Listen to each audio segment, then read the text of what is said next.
All right, welcome, friends. Thanks for joining us on a rainy Monday, which I actually appreciate. Having this rain, I'm sure we all do. So today's topic is just contract to close processes. Um, really basics. So many new agents, and I know I was one of them. You get your accepted offer, and it's really exciting. And then we forget that there is a whole sort of list of things that we need to do between uh, contract, between accepted offer and closing.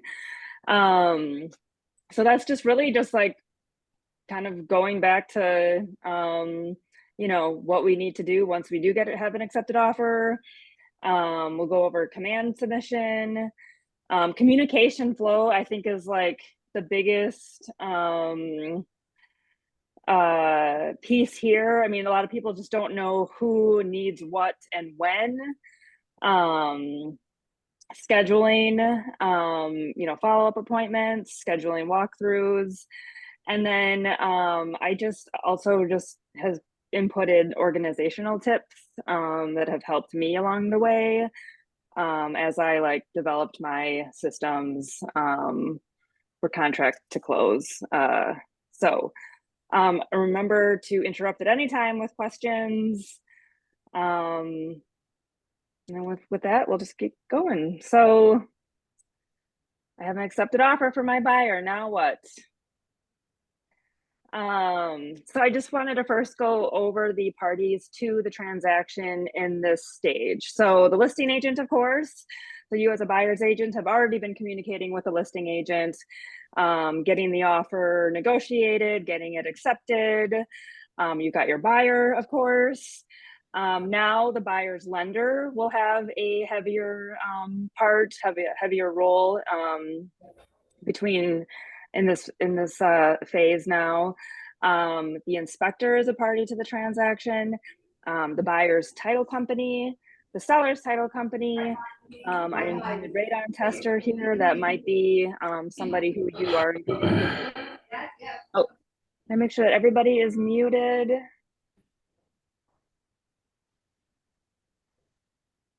Just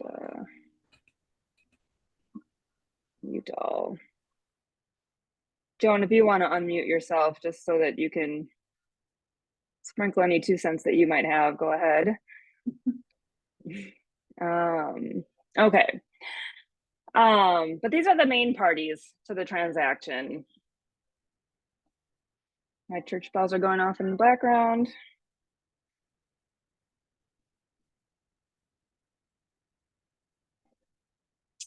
The tech platforms that are used in this stage, used in a transaction. So zip forms, of course, again, you have already drafted your offer in zip forms, but now there might be some additional forms that you're going to have to draft. So you'll be going back to zip forms. So if you need an amendment as part of the transaction between accepted offer and closing, if you need to draft a notice, you're going to come back to zip forms and draft it here. Command, of course. So this is where you are going to be submitting your offer for Kimmy to review.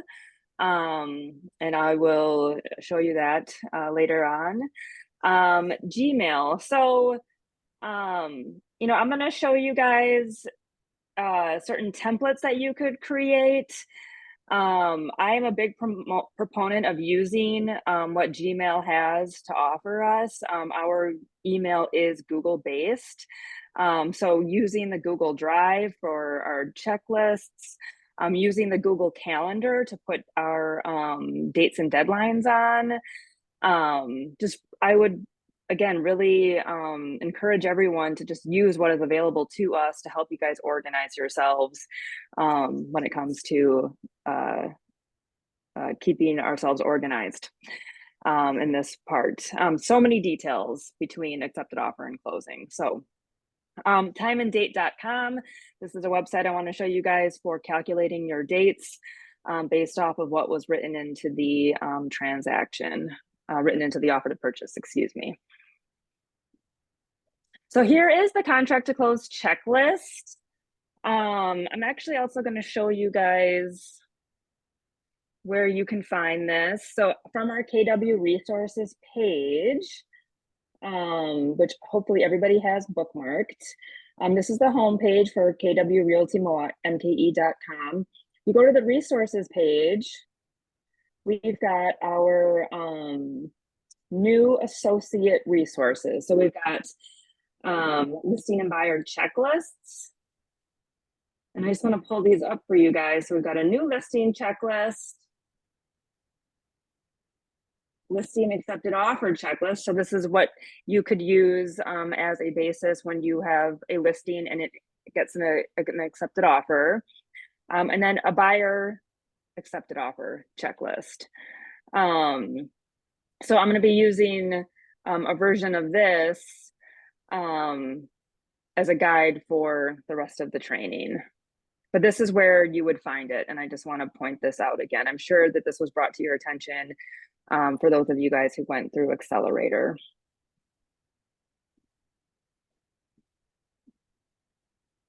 And here's a version of it.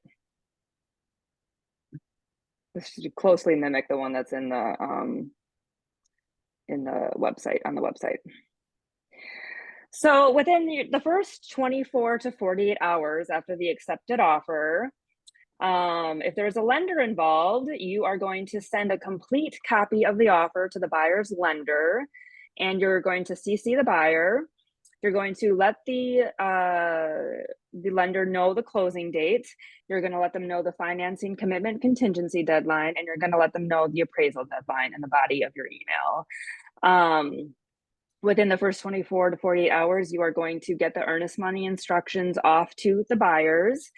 If it is a trust funds initiated earnest money submission, you would do that from MLS.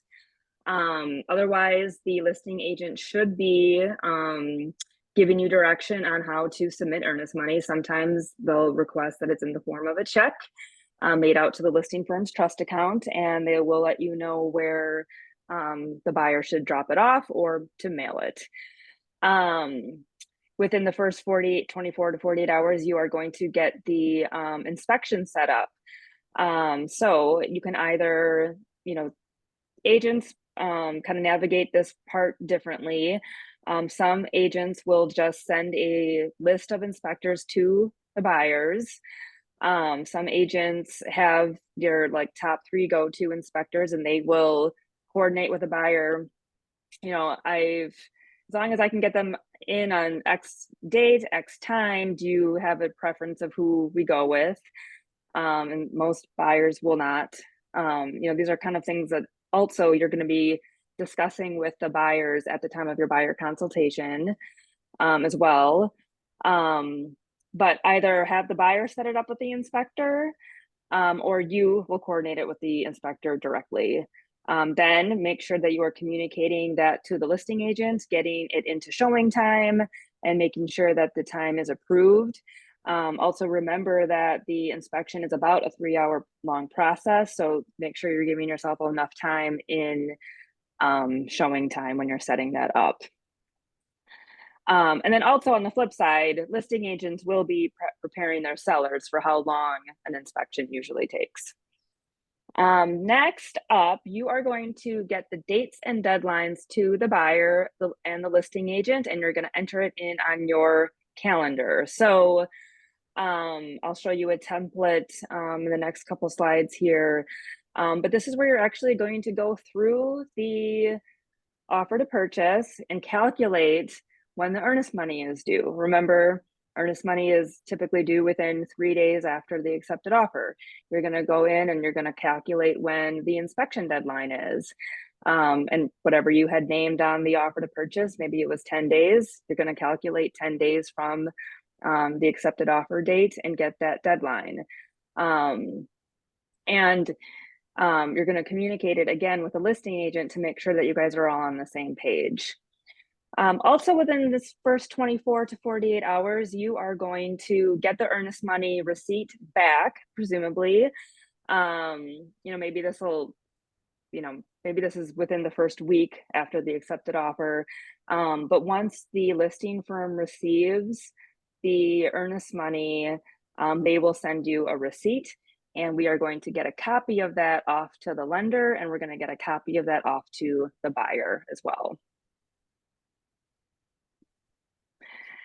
So creating a template and saving them in the drive. So this is the template that I use when I have an accepted offer for a buyer.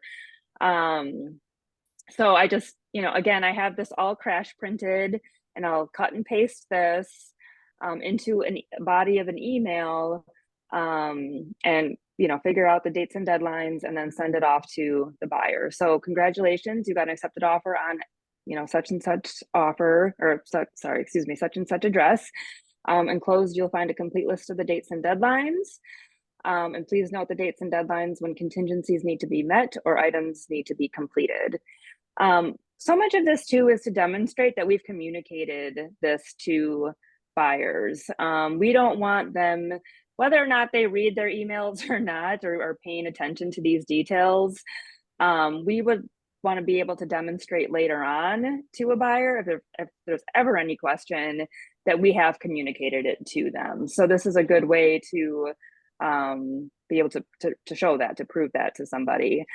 If you're ever being accused of not communicating, you can demonstrate that you have communicated. So in that dates and deadlines per the offer, so if you look at the left-hand side of the screen, we've got the offer written, the offer accepted date. I always highlight what the purchase price is, the earnest money of whatever amount is due on such and such a date. And then here I reiterate what the earnest money instructions are. I will say oftentimes by the time I'm getting this communication out, I have already communicated what the earnest money instructions are. Proof of financing. So as a part of our offers and a part of my process, I do reach out to the lender to make sure that the buyer has officially applied for financing. We have run into situations where buyers have dragged their feet on either, maybe they're rate shopping, or maybe they just didn't realize that they needed to officially apply for the loan. But that's why I'm being proactive and sending the offer off to the lender as well, so that I know that the lender has received it and they know that they're going to prompt the buyer to finish filling out that application. And I'm also, again, proactive about just communicating with the listing agent. Yes, the buyer and lender have connected and they are getting their processes going. Inspection contingency is due. I calculate that date. If there's a testing contingency involved, if there's an appraisal contingency involved, the loan commitment due date, I highlight when the closing is. I remind them that their final walkthrough will be up to 3 days prior to the closing.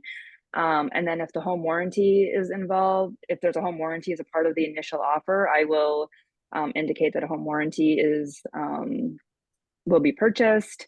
If not, I'll just erase that line altogether. I also highlight what the inclusions are of the offer and what the exclusions are. And this is just as much for you as well, because when you go to do the final walkthrough, for example, I'll usually just pull this email up and then just like double check it against what's written here. So again, just kind of being able to like quickly grab information that you need when you need it. Timeanddate.com. I'm going to show you guys that real quick.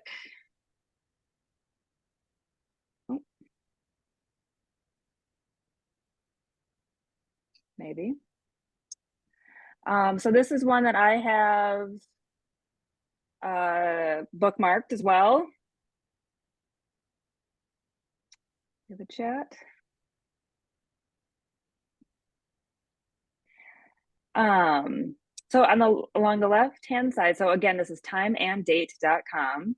Along the left-hand side, there's a link that says, what date is it in X days? So this is what I use. So let's say I got an accepted offer on my listing today.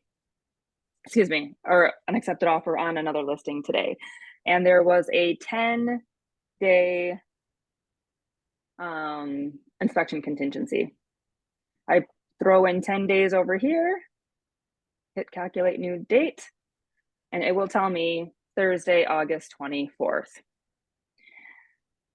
Let's say the inspection, or excuse me, the financing commitment contingency is 30 days.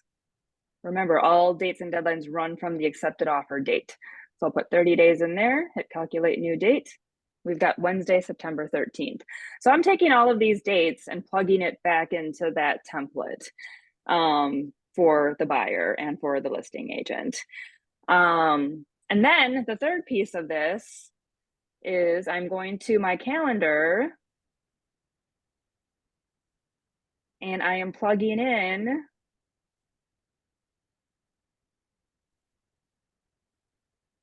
when that date is. So going back to that Wednesday, September 13th, that's when the financing commitment date is. So going back to my calendar, going to September 13th, and I'm going to put it right on top.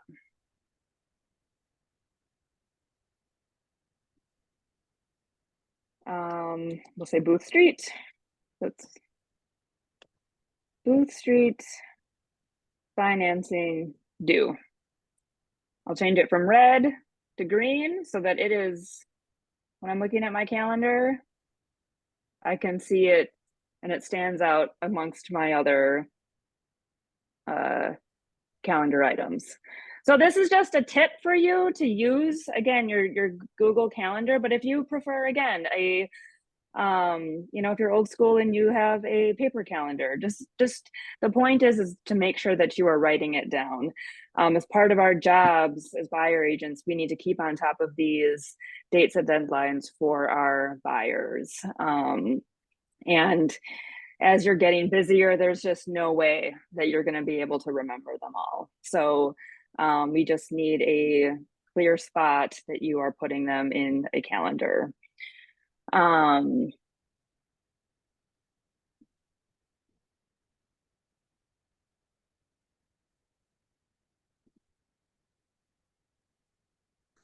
Then once I have this all filled out, again, I'm sending it to the buyer, of course. Then I'm sending it to the listing agent and just saying, this is what I have.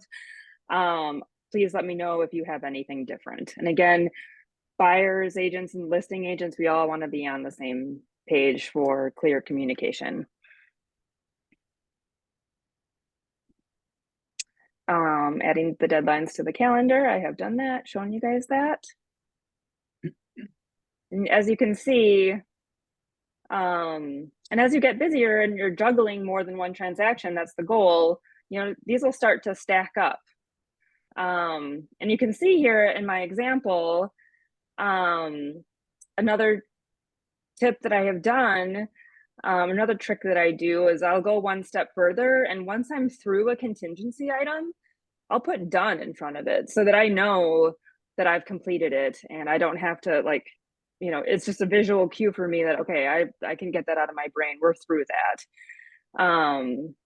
So that's just another organizational tip as well. I want to interject here how important it is to send this deadline list to the listing agent. A lot of calls that I get, and I'm sure Steph does too, are disputes over when was the offer actually accepted. Maybe one party accepted it in the evening and then the other party accepted it in the morning, and which date are they using? Anything like that can end up causing quite a mess. So it's better right from the very beginning to make sure that the listing agent is on the same page with you and your buyer on what dates are important. Yeah. Very good, very, very good help here. And especially, and just to piggyback on that, I mean, it's really detrimental if we, have a wrong or difference of opinions on when the inspection deadline is, for example, and we'll have very angry clients if we we let an inspection deadline go, for example, and it has not been wrapped up in any way. So, yeah, damage control, prevention, I should say. Okay, so then I wanted to just show you guys, again, looking and using all of the capabilities that Google has available to us. This is, you can create templates in Google email. And and also, I'm going to stop for a second and say, some of you guys have assistants, and as you get busier and you are considering hiring assistants, this is good information for them as well. Like, you're going to develop this yourself, but then these are all practices that you can teach to whoever's going to be helping you, for example. So again, with the Google email templates, like, I started finding that I was just writing the same thing over and over again. And I think Megan Stale is the one who told me about Google email templates, and it just like changed my entire world. So I think a good one, for example, and I'm going to go, I don't know. Let's see here.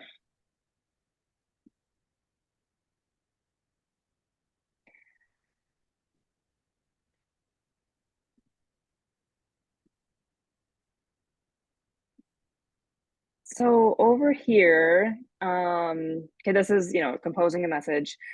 These three dots right here give you the templates. So from here, you can insert a template. And if you go all the way down, you can save a draft as a template. So, you can start an email and then recognize that this is one that you're going to want to be using often. And then you'll just come here and you're going to hit save draft as a template. So let me see here, like recommended inspectors, for example. This is a good one. So dear X and X and X, congratulations on your accepted offer. And you'll see, so I used to be a closing coordinator for Stale Realty Group. So that's why I have all of these saved. And it's coming from the perspective of an assistant. But from here you can see, please set up the inspection as soon as possible. Here are our four inspector recommendations. What's another one? The one that I still,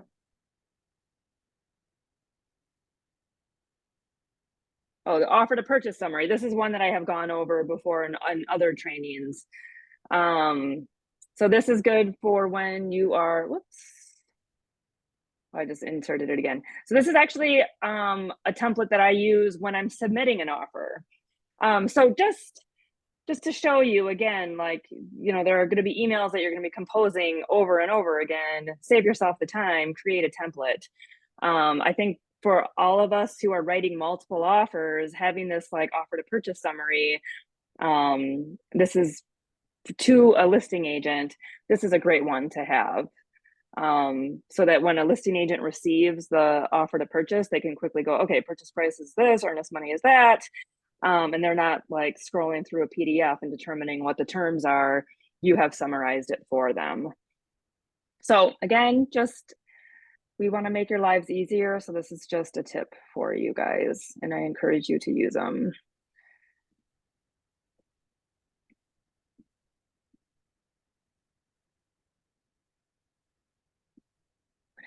Okay, so again, this is within what I've just gone over is, within what you're doing within like the first 24 to 48 hours after an accepted offer.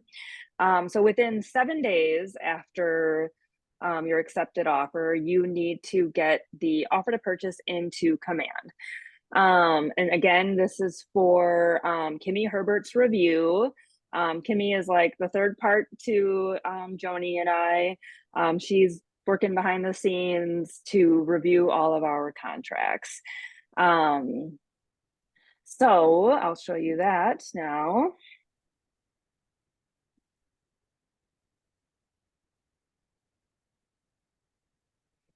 So from command, you've got your contacts.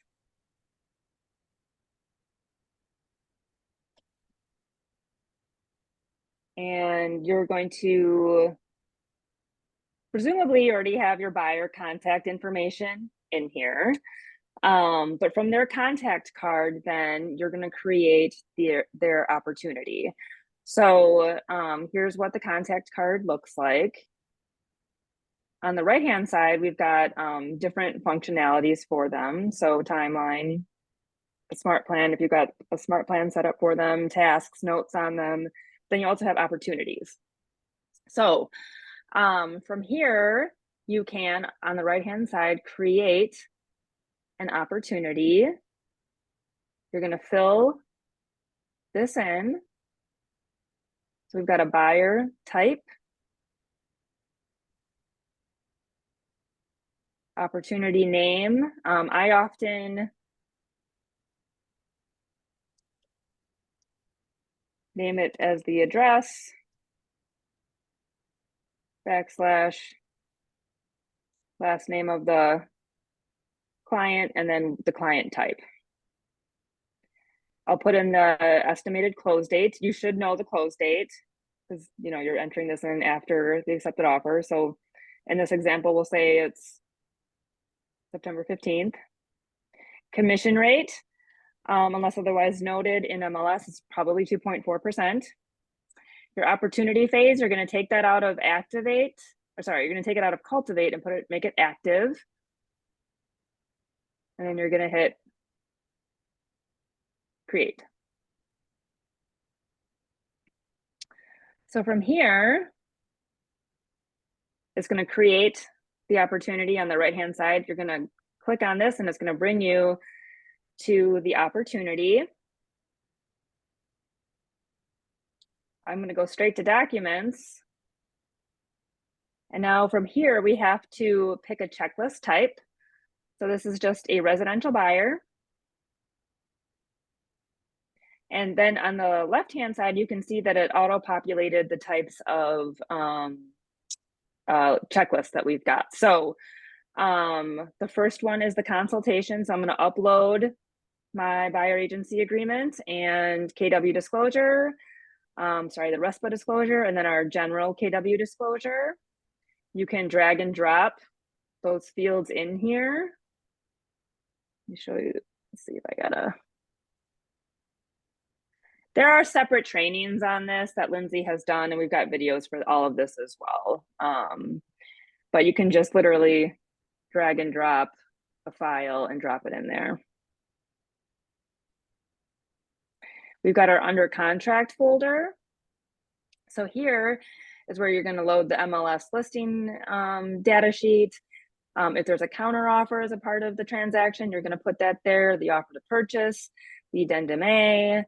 Anything that's required is going to be highlighted in red. There are some things that might not be a part of the offer. So, Kimmy put in here the addendum AC as a placeholder. That might not be a part of the offer. Same with the addendum S. It might be newer than 1978 build. So you might not even have an addendum S. It's just there for you. And then once you have all of those loaded, this green, well, it's gray here now, the submit to MC button will turn green, and you're just going to click that, and then it is going to make its way to Kimmy. She will communicate with you through command. Under the where can under the comments. So she'll communicate with you via the comment section. You'll be notified. I believe you're also notified via email as well when there's a notification in here. So, and then the offers and commissions tab is also, I'm not going to go through this in detail, but this is where you're going to get the commission calculated. And this is where Jen and Emily in our accounting department picks this information up and then inputs it into our larger spreadsheets and tracking systems. And then this is how they know how much to pay you. So, Hey, Steph, yes, Tammy. could you remind us when fines can be incurred with regard to our document submissions? After 7 days. If you submit it after that 7-day period. Okay. Can you remind us which documents that pertains to specifically? Just the offer to purchase. Yeah. So like if you don't have the inspection report, for example, because you just haven't had, it hasn't happened within that first 7 days, you're not going to get fined for that. But like the bulk of your offer should be here and done within that 7 days. So does that apply to listings as well, like our listing contact? Yep. Okay. Yep.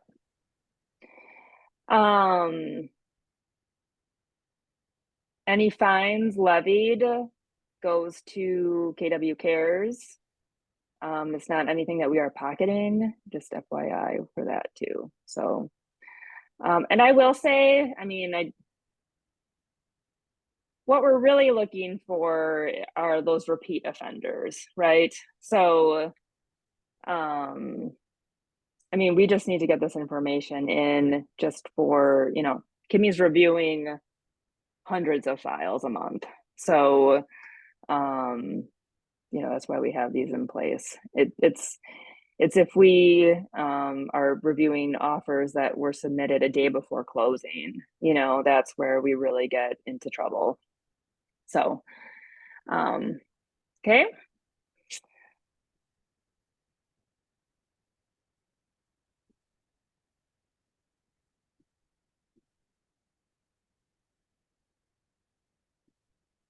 Again, here's an example of the command opportunity.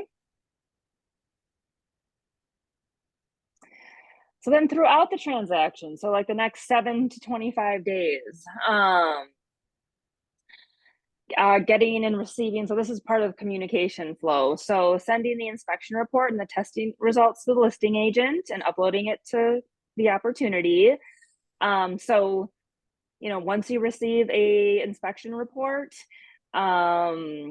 just send it off to the listing agent right away.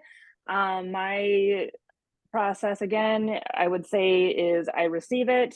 You don't have to go through the buyer's concerns at that point. I would just get it off to them. Listing agent, here is the inspection report. I need to circle with my buyer and we'll follow up with next steps on how, where buyer is going to go next, whether that's follow-up inspections, whether that's just sending an amendment right away with the buyer's requests. So point is that it's better to get that inspection report off sooner than later. We want to give everybody time to review these reports. Verifying that the lender has ordered the appraisal. So I have made this a checklist item. We want to make sure that we're just, we trust that our are doing their jobs, of course, but it's also just on us, again, in the respect of keeping on top of these deadlines for our client. We just want to make sure that we're checking in. So, as far as like confirming that the appraisal has been ordered, I mean, really, it's just a simple email to the lender. Hey, we're through inspection. or we're negotiating an inspection. I just want to confirm that the appraisal has been ordered. Again, most of these have come up just due to the fact that, you know, we've had lenders who have failed to order the appraisal, you know, so then it's just like, I don't want to go through that again and scramble. I'm going to make sure, I'm going to add it to my checklist now that I want to verify that it's been ordered.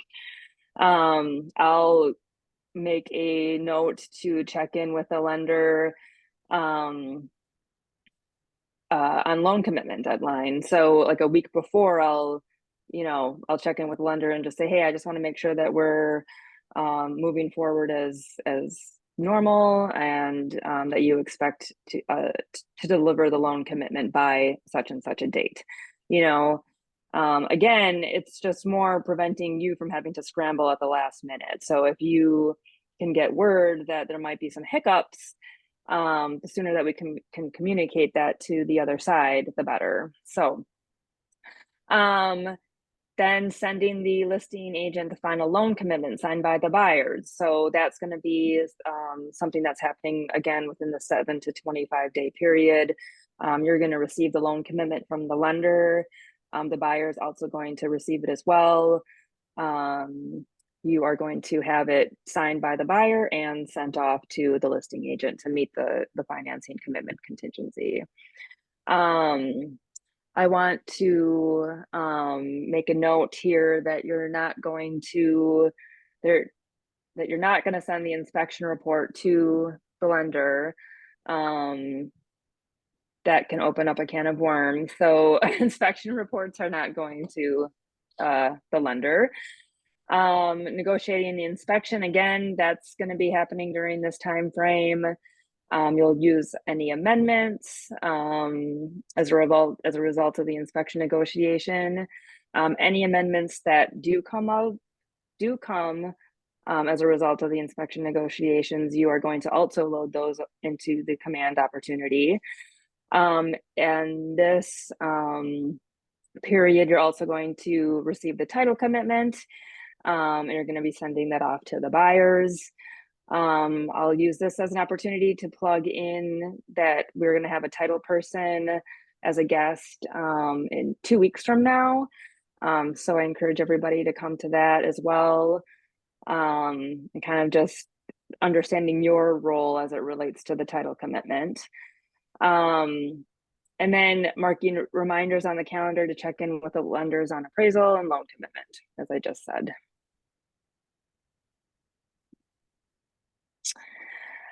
Within 7 to 10 days prior to closing. So if as a result of the inspection negotiations, work was being done, you're going to want to make sure that you're collecting lien waivers and paid invoices from the seller. You're going to want to verify that your opportunity has been approved by Kimmy. If it's not approved, then you're going to need to get the proper paperwork that she's requiring to make it approved. You're going to work with all of the parties to schedule a time and the place for the closing. So again, this could just be like a check-in with the lender. Have you and the buyer figured out a time and date for closing, or just, you know, connecting the two of them? I'm just reaching out to find out if we can schedule closing. If it's going to happen at the KW office, making sure that we're getting in touch with Willis to reserve a conference room. And then you're also going to schedule that final walkthrough within the 3 days prior to closing. Another piece, another check-in that you can do is you're going to verify with the lender that the buyer has received their closing disclosure. And I just want to, again, kind of reiterate here that your goal and your role in this piece of it is not to have like, they're just, again, just like one sentence check-ins with these parties. So like with the closing disclosure, this is something that is being provided by the lender to the buyer. We're just involved in that. We want to make sure that it was complete.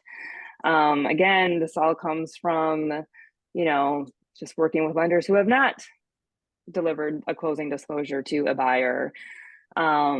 And again, it's just, you're not micromanaging, you're just working for your client and just making sure like, okay, I want to make sure this has happened. And they'll say, yep, it's been sent off, so it's just really as simple as that. None of this is very involved. It's just check-ins. Verifying with the lender that the buyer has received their instructions for their closing funds. So again, just, confirming with the lender and the buyer, getting them both on an email, just saying, we just want to make sure that buyers have clear instructions on how they're bringing their closing funds. I've had buyers at the last minute just have no idea what their final number is. Do I need to wire it in? Do I need to go get a cashier's check? So just again, a check-in, how should the buyer be bringing their final closing funds, Mr. Lender? Final walkthrough. So at that final walkthrough, you're confirming that the repair work was done at this time. You are confirming that the inclusions and exclusions are there as they were in the offer to purchase. So again, grabbing that email that you sent off earlier in the transaction, pulling that up, seeing what the inclusions and exclusions were. So you've got a quick point of reference. And then I always want to just remind agents that the home may not be vacant when you do the final walkthrough, and it does not have to be. So, we've got a lot of questions back from buyers kind of wondering, like, I thought this was supposed to be, completely vacant. Well, if you're doing a final walkthrough, 2 or 3 days before closing, that seller might still just be, doing their final cleaning, their final move out, etc. So just kind of prepare your buyer for that possibility. And then closing day and then post-closing. So on the closing day, you are going to be attending closing. It's very important that, you don't have much of a role at the actual closing table. It's going to be the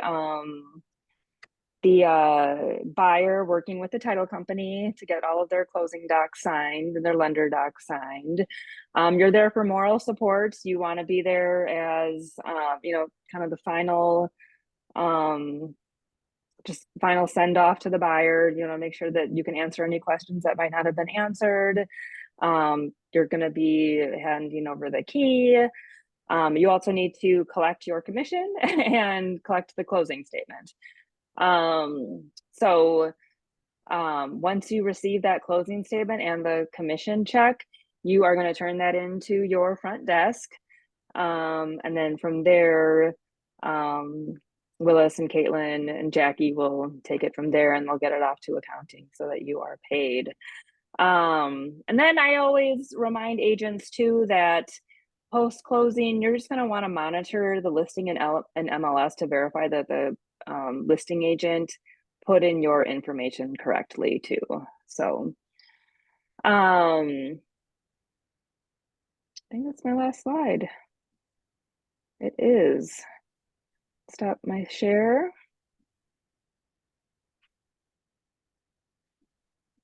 It's kind of a lot.